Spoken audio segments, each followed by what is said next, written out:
For coming. I appreciate you coming. If you don't come, there's no reason for me to be here. And this Sunday, first of all, I want to say thank you to all the ladies that came last night. It sounded like you guys, at times it sounded like you were having a blast, and then at times I thought I was going to have to call the police. But anyway,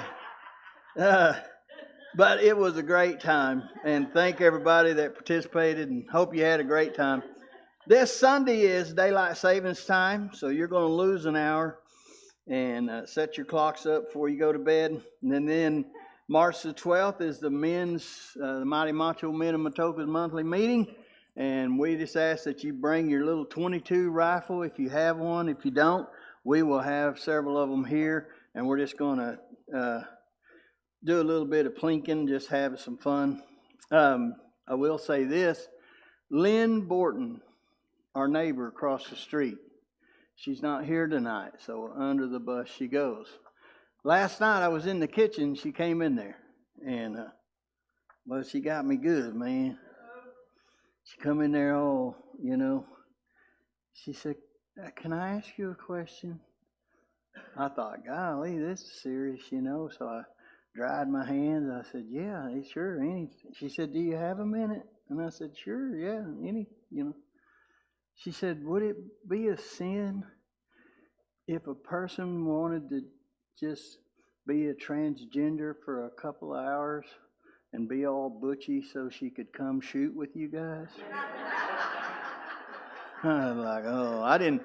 Hey, when somebody looks you in the face and says, "Is it a sin for somebody to be transgender?" I didn't know where it was going, but I was sure glad it went where it went. So I told her, yeah, I said, "Put your hair up in a ponytail, put a cap on, and come on over, whatever." But anyway, so that's this next coming Tuesday night, starts at 6.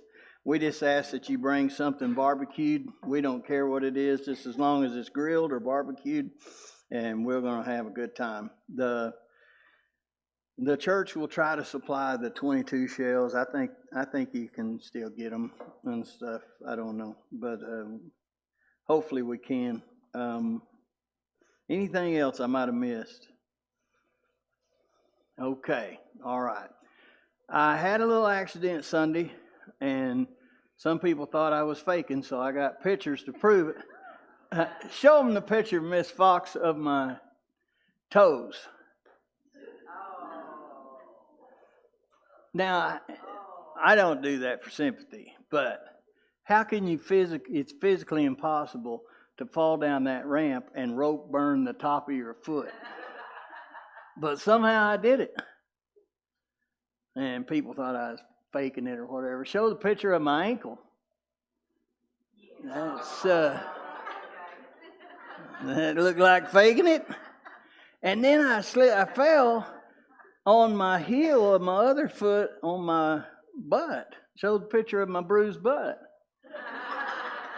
I don't want to try to say I'm faking it. I'm lucky. I'm here, though. So tonight, I want to show you this article. It happened a while back, but they brought it back up. There's been some more stuff on this case. And it's happened to a family in Indiana. And they had a son who wanted to become transgender and then binary, okay? Here I am harping on it again. But what I want to show you tonight is that the whole world's lost its mind, but just a few of us in here. Not everybody in here, but just a few of us in here. They took this child from this family, these parents, because they would not address him in the pronoun he desired. Now, this is tough. This is a tough thing. What do you think of this? The state of Indiana has removed a child from the custody and care of the parents solely because the parents refused to use the pronouns demanded by the child. What has happened to America? here's what I think. I think God allowed America to be a land of the free, and I think He will hold accountable those people that took the freedom that was given them by the blood of other people and used it for sin. And that, I'm telling you, once you figure that out, the light bulb goes off in your head. God will put you in situations, dire situations, terrible situations, to give you an opportunity to believe Him. God will purposely put you in situations where you have an opportunity to believe or to exercise your faith. And people take it the opposite. God, why did you allow this to happen to me? Well, a lot of times He allows those things to happen to build your faith. Well, it can be a very terrible thing. I'm not belittling that at all. But there are opportunities to believe. So in America, you had the opportunity of freedom, and we've taken it and squandered it. So this incident in Owasso with this student has came back up today because the Westboro Church came up to picket it today or something like that. I want to say something. I don't agree with the Westboro Church. I don't agree with picketing funerals. I believe a funeral is a very sacred thing. I don't care whose funeral it is. If they weren't a friend or a family member of you, you ought to stay away. You certainly shouldn't dishonor the life of a soldier who was taken in battle. I think those people are evil. And they came all this way today to picket something about this student who passed away. What I want to show you real quick, real fast, is the media about it. I want to say this first. I have tried for several hours to figure out if this student was born a male or born a female. I've had people tell me both ways. What is extremely hard is to find the truth in the media. Now, the grandmother who was the adopted parent to this student called this student Dagny. Is that a girl's name? I think so. And through all of my research, also, Oklahoma is one of the few states that has a law that you have to go to the restroom by whatever gender you were born with, no matter what you claim to be. And her grandmother stated that she was trying to go by that law, so she was going to that bathroom. But it's confusing because they will call a boy that wants to be called a girl she, her, all day long. Well, this person, I think, was born a girl trying to be a boy and then decided she didn't want to identify as anything. It's called binary. So the pronouns for a binary person is they and them and their. And when you read the articles, I'll show them to you. It's very confusing because you think they're talking about a group of people. They are talking about one person, and they use the pronouns they, them, and their, right? Now, English is the hardest language in the world to learn because it has stupid spelling and it has stupid words.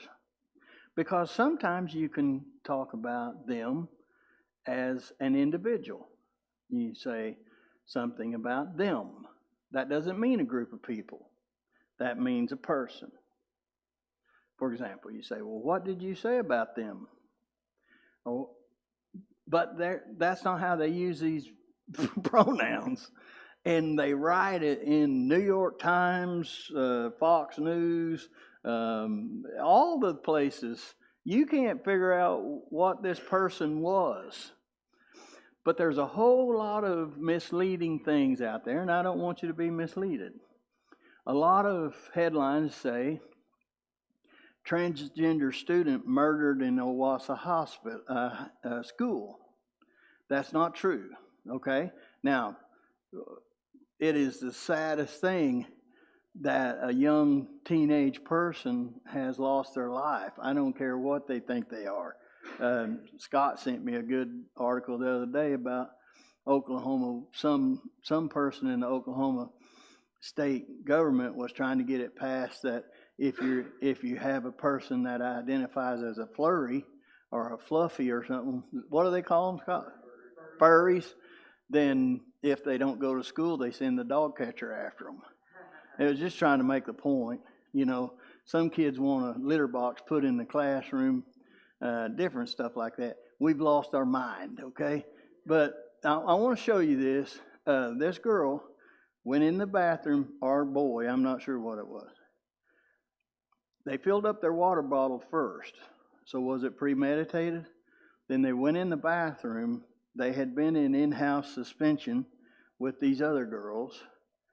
And she said those girls were looking at her and her friends, and she knew they were talking about them. So she poured her water on them. Well, that's assault, people. If you spit on someone, that's assault. If you pour water, or Donnie's case, if you pour your beer on somebody, that's assault.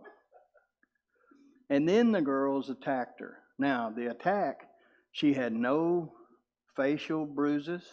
She had no eyes swollen shut. She had no broken nose, no teeth knocked out, no fat lip. How many has ever been beat up before? I've been beat up several times. This girl over here is like, yeah. But they said she had some scratches in the back of her head. I'm not making light of it. I'm just saying, watch how it's worded. She walked out of the bathroom under her own accord. She went to her grandma's car, walked through the parking lot. They have all that recorded. She doesn't need help. She's just walking and talking. She goes to the hospital. She has an interview. Then the next day, she's suspended. So the next afternoon, she's going to go to Tulsa with her grandma. And when she walked into the living room, she passed out. Or he passed out, or they passed out. They passed out. And then when the ambulance came, they couldn't revive them. But what I want to show you is the press can corrupt what you, and the vast majority of people, that's the only information they have. So real quick, we have a lot to do tonight, but real quick, I want to show you this. You may not have seen this. What happened today? I got jumped. Tonight, new police body camera video shows a 16-year-old Oklahoma high school student describing a fight they had in school just one day before their tragic death. They came at me, they grabbed on my hair, I grabbed onto them, I threw one of them. Next, Benedict, who uses they-them pronouns, speaking to an Owasso police officer from the emergency room of a nearby hospital. You got me on the ground, trying to beat the shit out of me. Newly released school surveillance cameras show Benedict in the cafeteria with classmates, then walking into a bathroom where Benedict says a fight broke out. They had said something like, why do they laugh like that? And they were talking about us in front of us. Mm-hmm. And so I went up there and I poured water on them. Okay. And then all three of them came at me. Shortly after, a faculty member rushes into the bathroom. Later, Benedict is seen walking to the principal's office and then out of the school, escorted by their mom. The next day, Nex's mom calling 911, telling dispatchers Nex is having trouble breathing. She later apologized on a GoFundMe page for not using Nex's desired pronouns. She got beat up at school yesterday. I took her to the hospital last night. Paramedics rushed next to the hospital where they later died.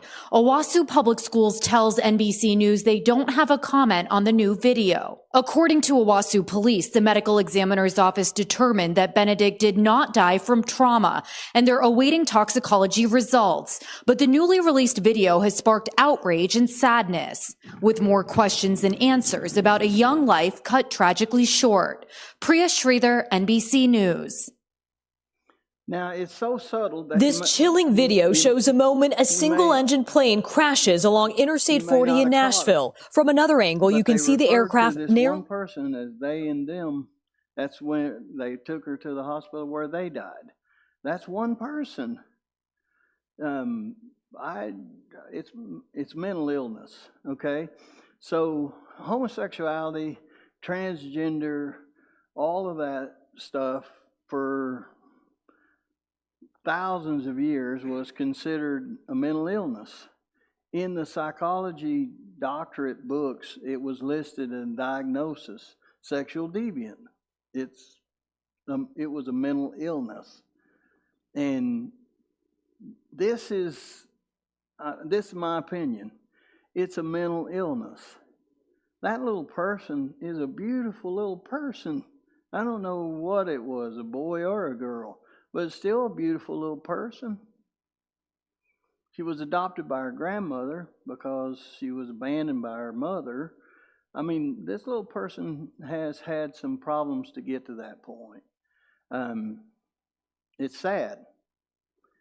But it's being used, like Hillary Clinton used to say, don't let a crisis go to waste. It's being used for a lot of different reasons. And I just got one more little thing here for you.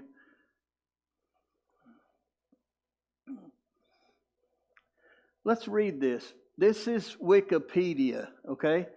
Next Benedict, that's the name that she wanted to go by. But her name on her birth certificate was Dagney, D-A-G-N-E-Y. A 16-year-old non-binary American student who died after an incident at their high school. That's the pronoun. According to their, not her or his, according to their mother and friends, Benedict had experienced bullying from students due to their gender identity, not her gender identity or his gender identity, their gender identity, for more than a year before their death. Benedict told police they were beaten by 3 girls in the girls' restroom at Owasso High School in Owasso, Oklahoma. Benedict died following day. Final autopsy and toxicology reports are pending. It's crazy. It's everywhere. You are fastly becoming a homophobic bigot if you don't play along.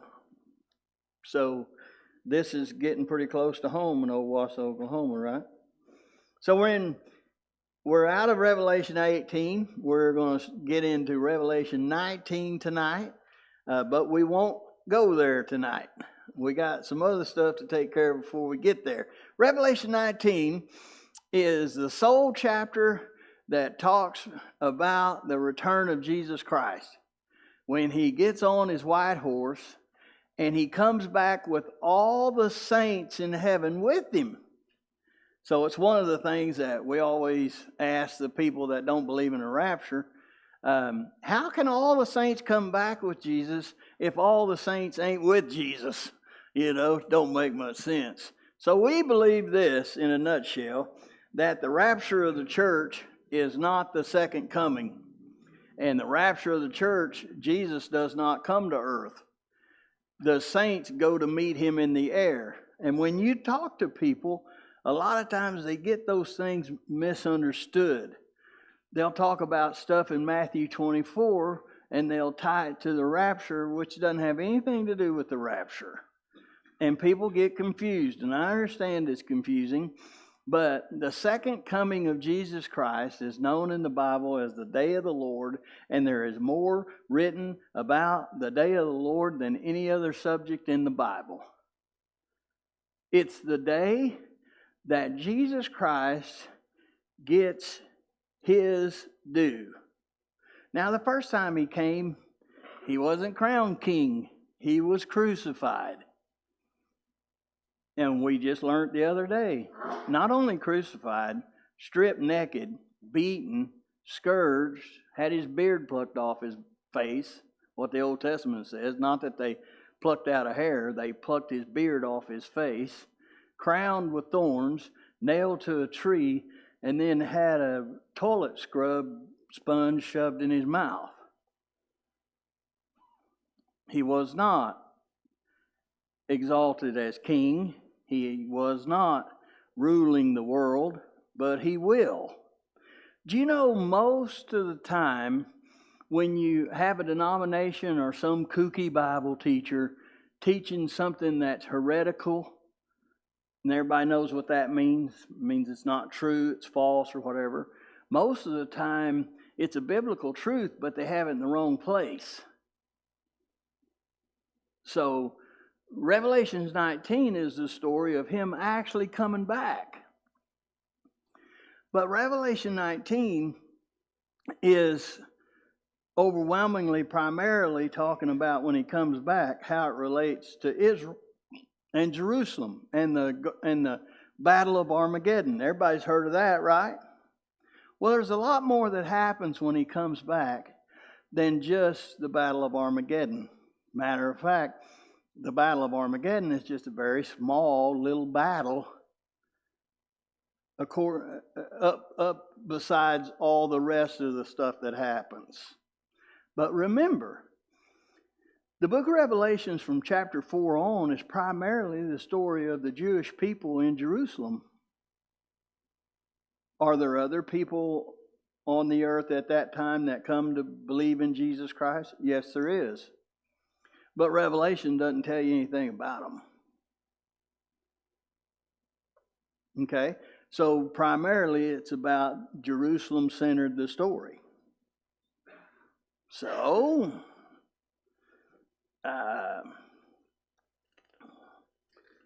let's go to Isaiah chapter 40. Isaiah chapter 40. There's a big toe. The voice of him that crieth in the wilderness. Has anybody ever heard that before? John the Baptist. That was a prophecy in Isaiah several hundred years before John the Baptist was born. The voice of him that crieth in the wilderness, prepare ye the way of the Lord. Make straight in the desert a highway for our God. Every valley shall be exalted, brought up. Every mountain and hill shall be made low, brought down. And the crooked shall be made straight, and the rough place plain. And the glory of the Lord shall be revealed, and all flesh shall see it together. Now, how's that going to happen? You know, there's another verse that says when Jesus comes back, not the rapture, when Jesus comes back, every eye will see him. It doesn't say every human will see him.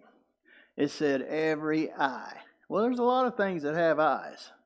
Somehow, every eye on the planet will see him.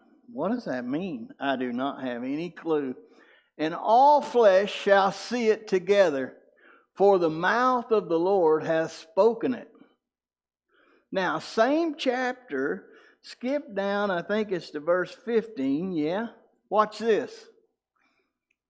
Behold, the nations are as a drop of a bucket, and are counted as the small dust of the balance. Do you know what that means? Anybody know what that means? They used to weigh things out with balances, you know, for your payment so much. And you always had a little dust on them, you know. but it was minuscule, so you didn't worry about it. You tried to clean it off best you can. That's what God thinks as the nations. The nations are as a drop of a bucket and are counted as the small dust of the balance. Behold, he taketh up the isles as a very little thing. Very little thing. And Lebanon is not sufficient to burn. So what does God think about Lebanon? He don't even think it's worth burning. What does he think about America? Same thing.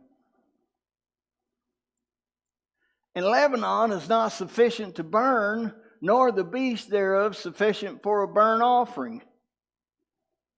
All nations. Now, this would be a good 5 o'clock question.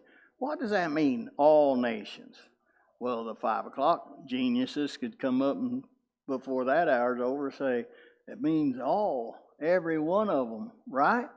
All nations before him are as nothing. So you got to watch this patriotism. If your patriotism is before your Christianity, you got it mixed up, baby. I'm going to be real honest. It's hard to be real patriot with the leadership we have. God help us. All nations, I know you may not like this, all nations before him are as nothing.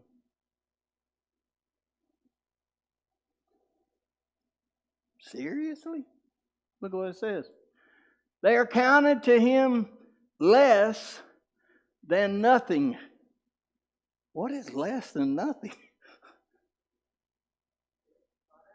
It's less than nothing and vanity. That's what God thinks about the nations. As a matter of fact, I said sometimes God will put you in a situation where you can believe him. That's the whole reason why he put Israel there. To give people an opportunity to believe what he says, to be a blessing toward Israel, or give them an opportunity to not believe what he says and have some kind of hatred for Israel. Now, here's the problem. It gets confusing today because Jesus said there's a bunch of them that claim to be Israel and they are not. But you're not told to figure it out. You're not told to figure out who is and who ain't. God knows who is and who ain't.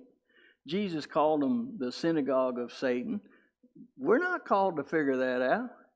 The only thing the Bible says for us to do is pray for the peace of Israel. But leave them alone.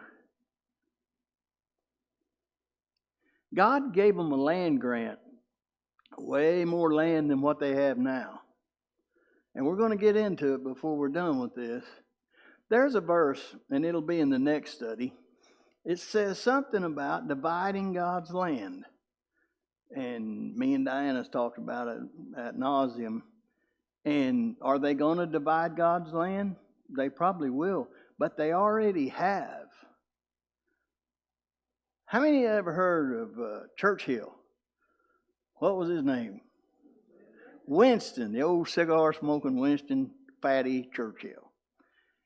He bragged about, in one day, with one signing of a piece of paper, that he established Israel and he divided God's land. He bragged about it. You say, how did he divide it? Well, they gave the Gaza Strip to the Palestinians. That's a problem now, right? They also gave... How many of you was in kindergarten? How many was in Sunday school? And we went through the book of Exodus and then Joshua. And there was 2.5 tribes that didn't want to go into the Canaan land. Can anybody remember them? Half tribe of Manasseh. Who else? Ephraim. Who else? Gad. Ephraim, Gad, half a tribe of Manasseh. And so God said, okay, you can stay back over there on the other side of the Jordan River, But you got to go help fight for Canaan land. They said, okay, good deal. And then they went back over there. And then later in the book, God incorporated them in there, didn't he, Peggy? Well, Winston Churchill signed that paper, and he gave all that land on the east side of Jordan, or the east side of the Jordan River. He gave most of it to a place called Transjordan, which today is the nation of Jordan, and he gave the southern part of it to Saudi Arabia. And in that one moment, he bragged about it. He said, I divided God's land. I gave Israel this part, and I gave Jordan this part over here. And you know what? God said, okay. And World War II destroyed Winston Churchill's country. The English people used to boast that the sun never went down on England because they owned countries all over the world, and the sun never went down on a piece of their property. But when World War II was over and after, they're a fifth-rate nation. They used to be number one uno. They're number 5 or 6 or 7 now. They lost it all. Why? Because they divided God's land. It's God's land. Well, so we sing God Bless America. Are you kidding me? Well, you say, well, if God doesn't believe nations or anything, what about Israel? The Christian's God is the God of Abraham, Isaac, and Jacob. Not the God of Washington, Jefferson, and Lincoln. Look at Numbers 23, verse 9. Numbers 23, 9. Far from the top of the rocks I see him, and from the hills I behold him. Lo, the people shall dwell alone, and shall not be reckoned among the nations. So God says that Israel is not reckoned among the nations on the earth. That's his land. He gave it to a man and his descendants. Now, we're not talking about the Mosaic covenant. The Mosaic covenant that God made with Moses is contingent on their obedience. But the Abrahamic covenant was a land grant, and it was not contingent on their obedience to serve God, because God put Abraham asleep. And when he woke him up, he said, hey, Abraham, it's a good day for you. I made a covenant with myself on your behalf. You can't break it. You can't stop it.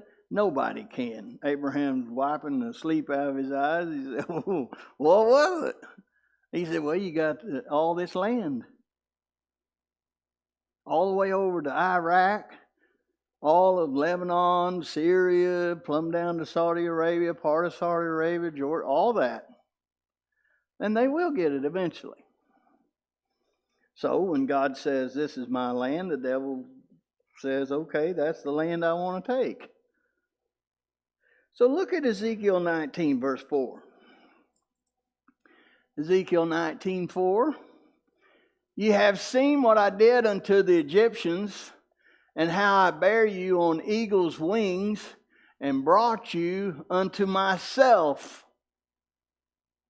Now therefore, if you will obey my voice indeed, and keep my covenant, then ye shall be a peculiar treasure unto me above all people, for all the earth is mine.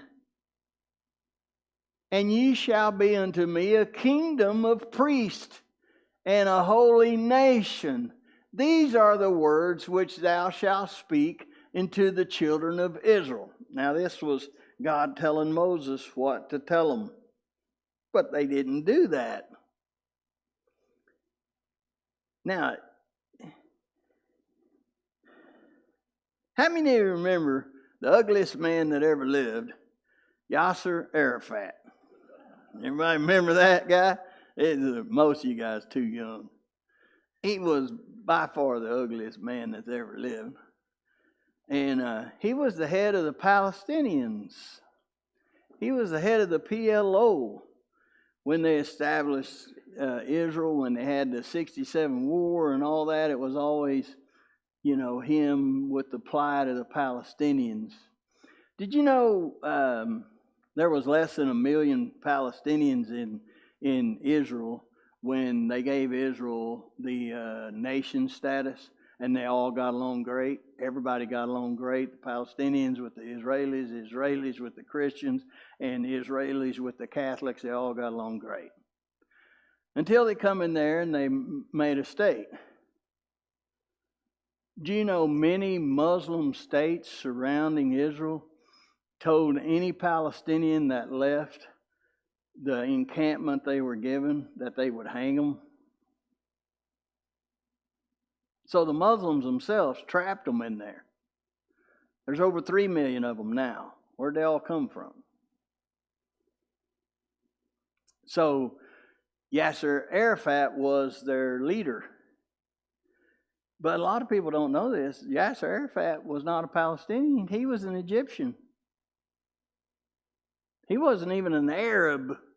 Just because he wore that Arab head garb, he was married to a Catholic woman. Get a little bit of history here tonight. His uncle was the Grand Mufti for the Nazis in World War II. An Egyptian. Yasser Arafat wasn't a Palestinian. He was an Egyptian. It's all theater. And most people don't care, right? Look at Zechariah 14, verse 1. Behold, the day of the Lord cometh. Well, Saddam Hussein. Remember Saddam Hussein? He was married to a Catholic woman. Don't you think that's odd? You know the president of Syria today, Bashar Assad, he's married to a Catholic woman? That's for another night. Behold, the day of the Lord cometh, and thy spoil shall be divided in the midst of thee. Watch this. For I will gather all nations against Jerusalem to battle. Now this is God speaking.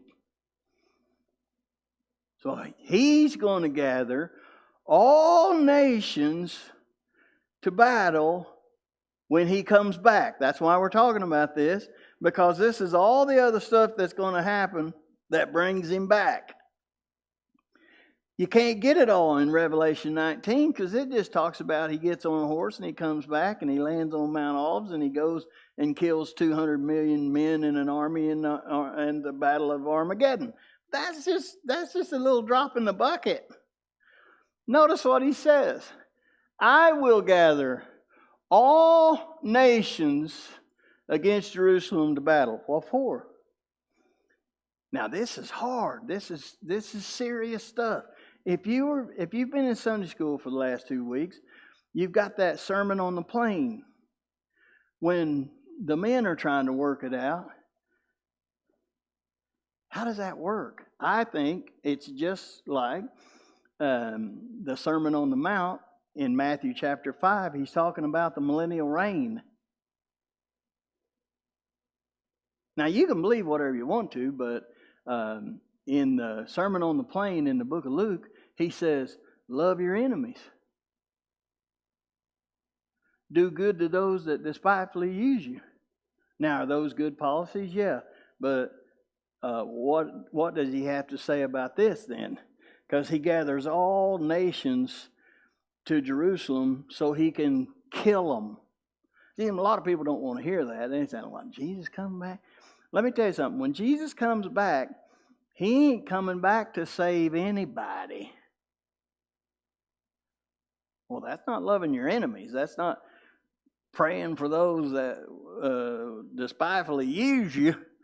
That's not if somebody wants to steal your overcoat, you give them your coat. Watch it. I mean, for I will gather all nations against Jerusalem to battle, and the city shall be taken. What city? Jerusalem. And the houses rifled. What houses? the houses of Israeli people in Jerusalem.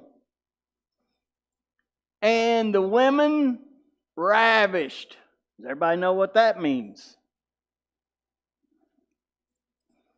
And half of the city shall go forth into captivity, and the residue of the people shall not be cut off from the city. Then shall the Lord go forth. Then shall the Lord go forth and fight against those nations as when he fought in the day of battle. And his feet shall stand in that day upon the Mount of Olives, which is before Jerusalem on the east, and the Mount of Olives shall cleave in the midst thereof toward the east and toward the west, and there shall be a very great valley, and half of the mountain shall remove toward the north, and half of it toward the south. It is the greatest earthquake that the earth has ever felt. And ye shall flee to the valley of the mountains, for the valley of the mountains shall reach unto Azel. Yea, ye shall flee, like as you fled from before the earthquake in the days of Uzziah the king of Judah. And the Lord my God shall come, and all the saints with thee. That includes you. So when he comes, the saints are already with him. All the saints. All the saints and all the nations are against Jerusalem. Look what he says in Jeremiah 30:11. This is just scratching the surface of what happens when he comes back. For I am with thee, saith the Lord, to save thee, though I make a full end of all nations, whether I have scattered thee. Okay. It's called the dispersion. Where were the Israeli people dispersed to at the destruction of Jerusalem in 70 AD?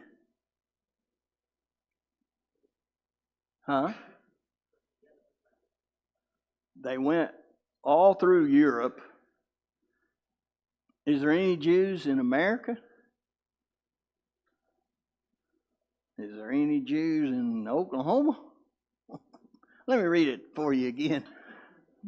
Was there any Jews in Russia? Packed full. Any Jews in Ukraine? Yeah. Some of them's ruling the country. You know what they call Ukraine? The big Israel. The nation of Israel, the Ukrainians call Little Israel.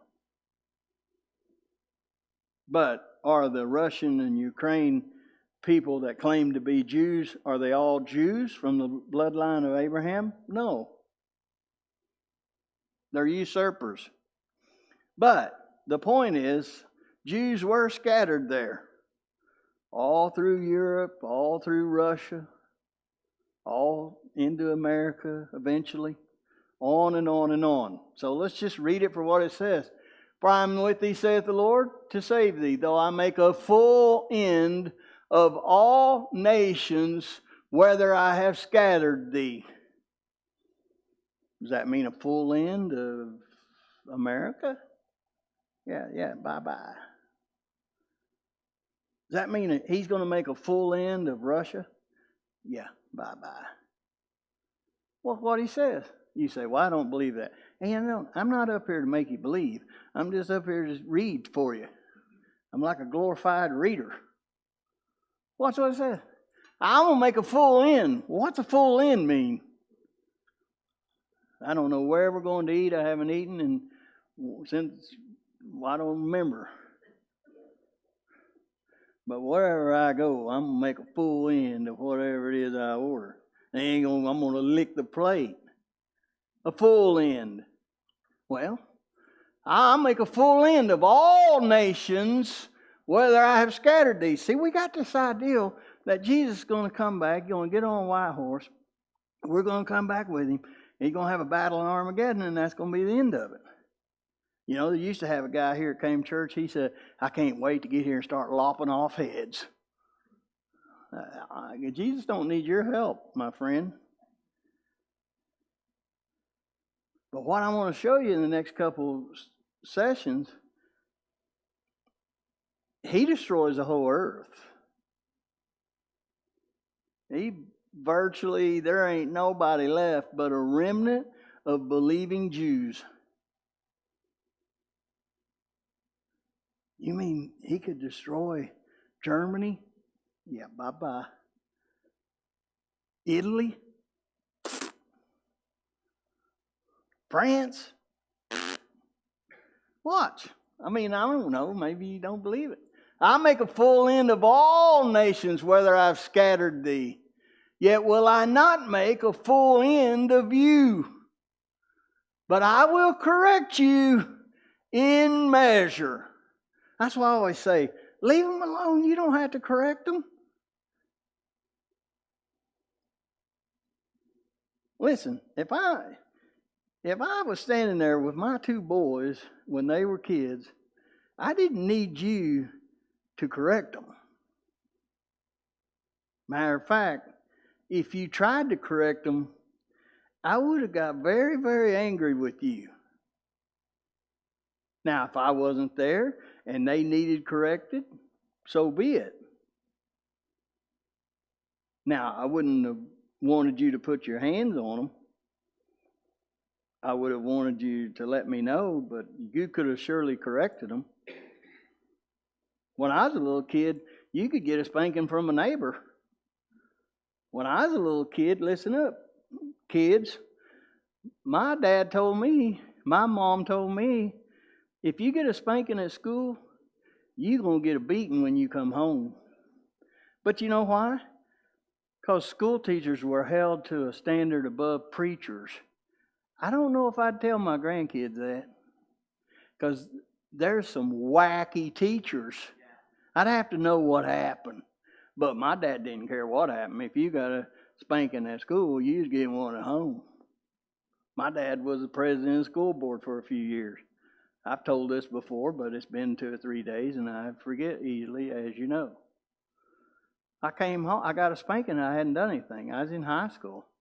Some other guy sent a Valentine to a girl that wasn't appropriate, and the principal said, if you don't tell me who did it, I'm going to give all 5 of you licks. I said, well, we don't know who did it. And so he gave all 5 of us licks because the Constitution of the United States of America don't apply in a public school. If you think it does, you're crazy. I said that to a football coach one time. 20 years later, they were laughing. They said, we didn't laugh on the field, but when we got back in the coach's office, we were all dying laughing. Somebody had tore up something in the locker room. The coach said, all right, who tore up all this stuff, this other kid's stuff in the locker room? Well, nobody else knew about it. I said, well, we don't know. We don't know nothing about it. He said, okay, everybody on the line, you're going to run 100-yard sprints until we find out who does it, who done it. And so we ran a couple, and I came back, and I was always kind of a husky fellow. I didn't like running. And I said, man, I'm panting. I said, man, it's too bad the Constitution of America don't apply to public school. And they're like, shut up, Jake.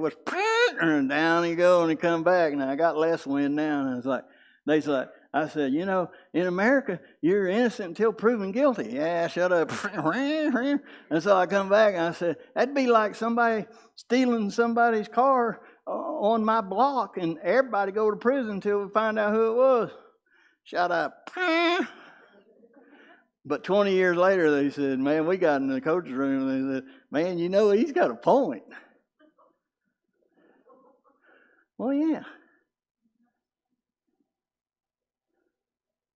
God's going to spank Israel like you can't believe. And he doesn't need our help. He's done it over and over and over. Let me give you a little nugget before you leave. In the Old Testament, God shows you how he dealt with nations. And in the Old Testament, the punishment for sin was war. And God would always bring a nation against another nation to punish them for their sin. And Israel was not exempt. Remember, God brought Babylon in there and destroyed it. And then God brought in a nation and destroyed Babylon for destroying his nation. That's how God works. And then God brought in a nation to destroy that nation because of their sin. In the Old Testament, primarily it's about nations and how God deals with nations. In the New Testament, it's about individuals and how God deals with individuals.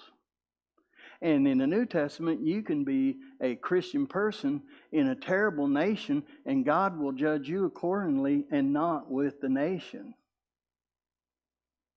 It's a very eye-opening thing. So America has blood on its hands, and America is evil. But America also has a very high percentage of the population that are God's children. And he judges people individually. So, look what it says. I am with thee, saith the Lord, to save thee, though I make a full end of all nations, whether I have scattered thee. Yet will I not make a full end of you, but I will correct you in measure, and will not leave you alone unpunished. So don't worry about Israel. They're going to get theirs. Wherever the Jews were scattered, God will destroy those nations. So look at Zephaniah chapter 3.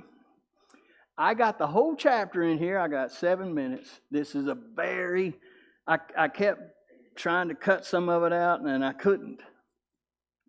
Just go with me in this. This is the last chapter in Zephaniah. Woe to her that is filthy and polluted, to the oppressing city. Now this prophecy is to Jerusalem, okay? She obeyed not the voice. She received not correction. She trusted not in the Lord. She drew not near to her God. Her princes within her are roaring lions. Her judges are evening wolves. They gnaw not the bone till the morrow. Her prophets are light and treacherous persons. Her priests have polluted the sanctuary. They have done violence to the law. The just Lord is in the midst thereof. He will not do iniquity. Every morning doth he bring his judgments to light. He faileth not, but the unjust knoweth no shame. I have cut off the nations. Their towers are desolate. I made their streets waste, that none passeth by. Their cities are destroyed. This is in his second coming. So that there is no man, made a full end of them, that there is none inhabitant. What does that mean? That means none inhabitant. I said, surely thou wilt fear me, thou wilt receive instruction, so their dwelling should not be cut off. Howsoever I punished them, but they rose early and corrupted all their doings. Therefore wait ye upon me, saith the Lord, until the day that I rise up to the prey. That's the second coming, the day of the Lord. For my determination is to gather the nations, that I may assemble the kingdoms, to pour upon them mine indignation, even all my fierce anger, for all the earth shall be devoured with the fire of my jealousy. For then will I turn to the people of pure language, that they may all call upon the name of the Lord to serve him with one consent. From beyond the rivers of Ethiopia, my supplants, even the daughter of my dispersed, shall bring mine offering. In that day shalt thou not be ashamed for all thy doing, wherein thou hast transgressed against me. For then I will take away out of the midst of thee them that rejoice in thy pride. Now he's talking about Israel. In that day, he's going to take away those that don't believe in him. Okay? Watch this. All that's going to be left are those Jewish people that believe on Jesus Christ. He's going to take away from the midst of them that rejoice in thy pride, and thou shalt no more be haughty because of my holy mountain. I will also leave in the midst of thee an afflicted and poor people, and they shall trust in the name of the Lord.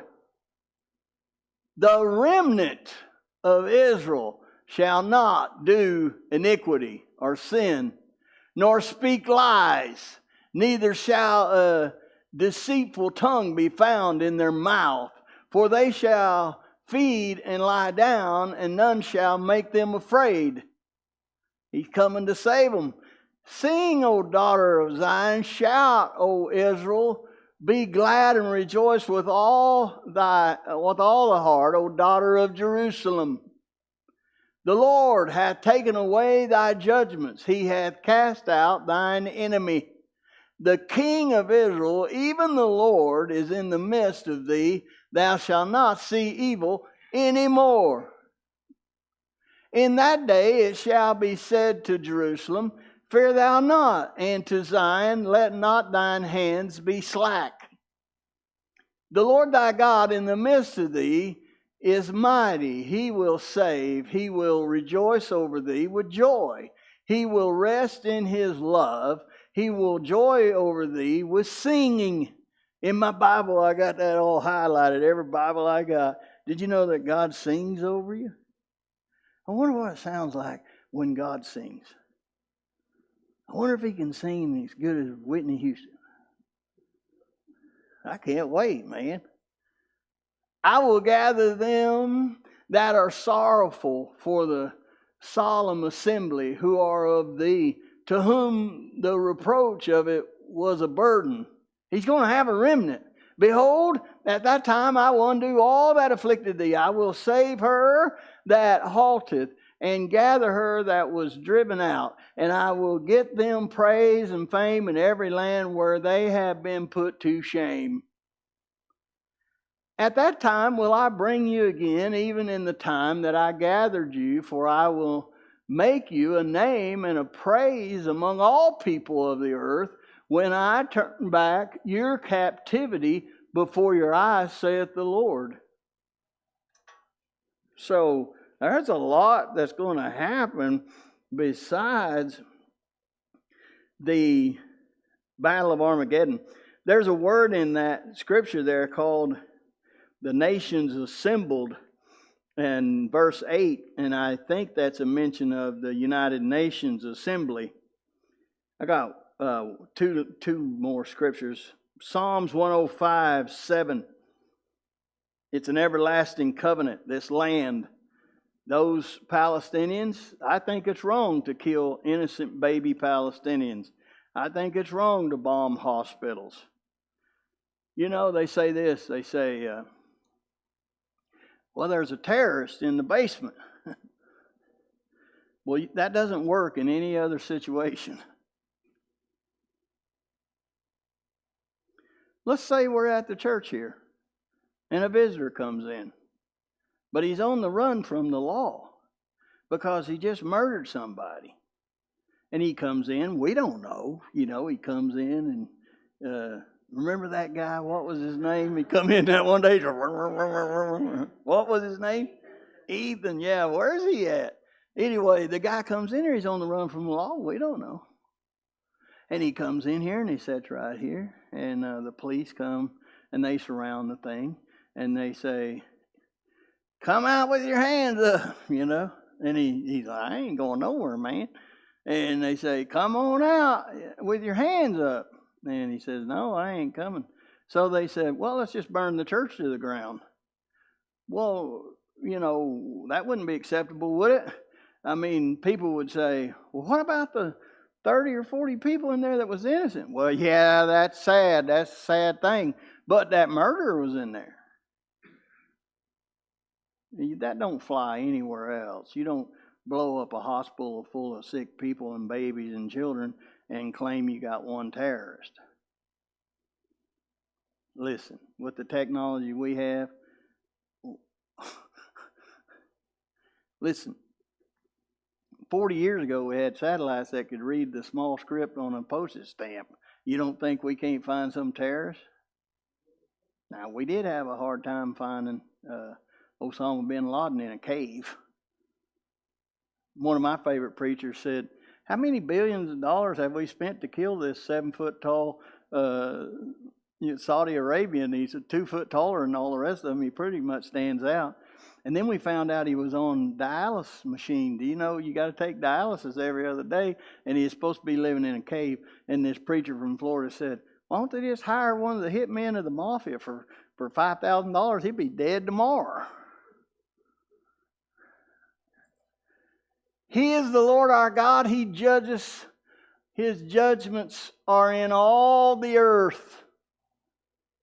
He hath remembered his covenant forever. He made a covenant with Abraham for that land. It's his land, and he's going to wind up with it. The word which he commanded to 1,000 generations, which covenant he made with Abraham, and his oath unto Isaac, and confirmed the same unto Jacob for a law, and to Israel for an everlasting covenant. And the thing that makes it hard is there's so many covenants, people get them mixed up. What did he say? Saying unto thee, will I give the land of Canaan, the lot of your inheritance. He made a land grant covenant with Abraham. He put Abraham asleep, so Abraham didn't have a part of it. It was just his benefit. He also made a spiritual covenant with Abraham. But that didn't have anything to do with the land. We're talking about acres of ground. We're talking about deserts and sand. He made a covenant with Moses. Didn't have anything to do with the land. So people get them mixed up and they get all confused. But we're not normal people here. It's an everlasting covenant. It's a land grant. It's a whole lot bigger than the land that they have today. I love it when people say, I don't talk politics and religion. If you don't talk politics and religion, you don't talk much Bible, because the Bible will put you right smack dab in the middle of politics. And if you don't think it don't, you're a fool. Last verse, Galatians 4, verse 19. You want to talk politics and religion? How you going to get away from it? Galatians 4:19, my little children, of whom I travail in birth again unto Christ to be formed in you. I desire to be present with you now and to change my voice, for I stand in doubt of you. He said, I wish I could change this. Tell me, ye that desire to be under the law, do you not hear the law?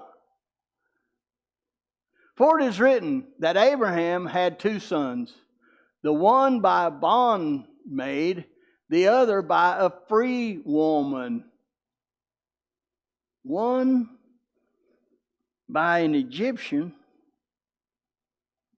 Hagar, and one by Sarah, the first Jew. But he who was of the bondwoman was born after the flesh, but he of the free woman was by promise. Which things are an allegory, for these are the 2 covenants, the one from the Mount Sinai, which gendereth to bondage. Mount Sinai was where Moses got the law. That was the covenant.